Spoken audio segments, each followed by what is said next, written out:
Hello and welcome to my first video.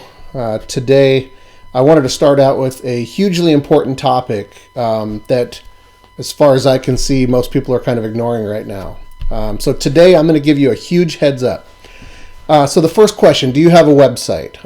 And if you answer yes to that question, the next question is, does your website offer any products, services, or functions for end users or consumers? This can include forms, downloads, any sort of information that has to do with your business.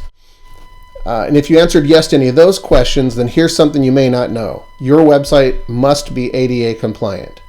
Americans with Disabilities Act, which has been the law in the United States for a long time. And if your website's not ADA compliant, you are at a very real risk right now of being sued.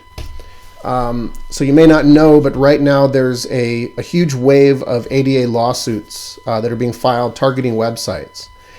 And lawyers are filing these lawsuits as fast as they can because they're lucrative. People are settling them and they're making a lot of money doing it. And the settlements range anywhere between $5,000 and $50,000 on average. There's been some settlements that have been much higher than that, and there's some big retailers and online services that are being sued right now. Hulu being one of them. The Hooters restaurant chain was recently sued. So this is very real. This is a very real risk and something that you need to be aware of if you have a website. Or if you're developing websites, designing websites for other people, this is something you definitely should be on top of and should be advising your clients appropriately.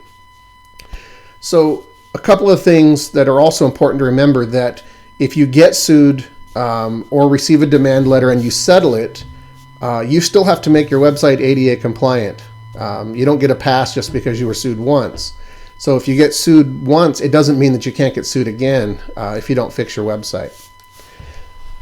So what I want to do is I want to air some frustration right now, basically because this last year we've seen this huge GDPR fiasco. The GDPR is the General Data Protection Regulation that the European Union mandated last year.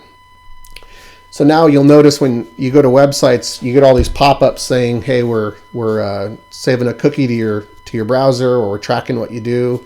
I think everybody already knew that was happening, but now we have to click to accept that because the European Union, mandated that. And it was interesting because here in the United States, as a web designer and developer, I was getting questions. I was getting phone calls. Everyone was afraid, is this something we have to do? And so my answer was, sure, go ahead and do it. Cover your bases. But I also would let them know that we're not under the jurisdiction of the EU.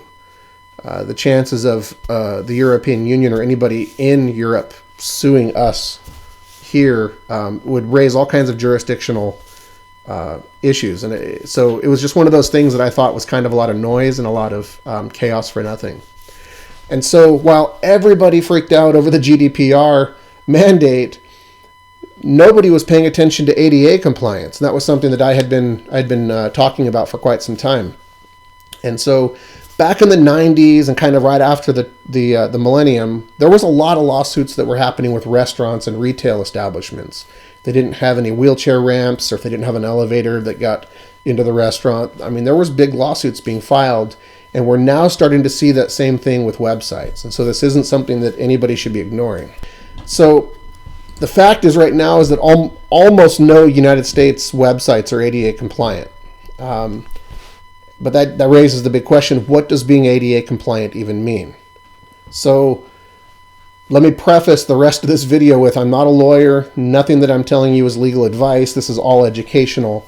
But right now, there's no current legal prescription that exists for web accessibility or ADA compliance. There is something called the WCAG, and that's been commonly referenced as the standards or the guide. And the WCAG stands for the Web Content Accessibility Guidelines. And there's a checklist. It provides technical specifications that improve the accessibility of web content for people with disabilities. And there's a new version of the WCAG, which is the 2.1. 2.1 expands the specifications to include mobile content, mobile devices, And it gets into provisions for people that have cognitive and learning disabilities. And so it's basically a much wider, they're casting a much wider net with these requirements. Here's the problem with the WCAG. It's long, complicated, and difficult to read. So I get into it, and it's pretty daunting to try to understand everything that it's saying. There's hope, and there's some really good news around this whole ADA compliance. There's something called the Web Accessibility Standards, which is WAS. It's pretty new. It's been out since June of 2019, and it incorporates most of the principles of the WCAG. It's just easier and simpler to understand. Right now, what makes your website ADA compliant is really an unsettled matter of law. I can tell you that the Assistant Attorney General, Stephen Boyd, had written a letter to Congress that stated all entities, which includes individuals, businesses, companies, any professional organization, they have flexibility in how they want to comply with web accessibility. So that's really good news, that it's not a rigid, strict mandate of a specific standard.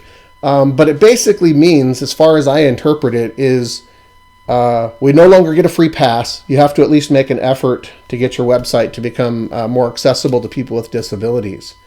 So right now, that there's a storm on the way. That's kind of your heads up. That was your forecast to say there's a storm coming.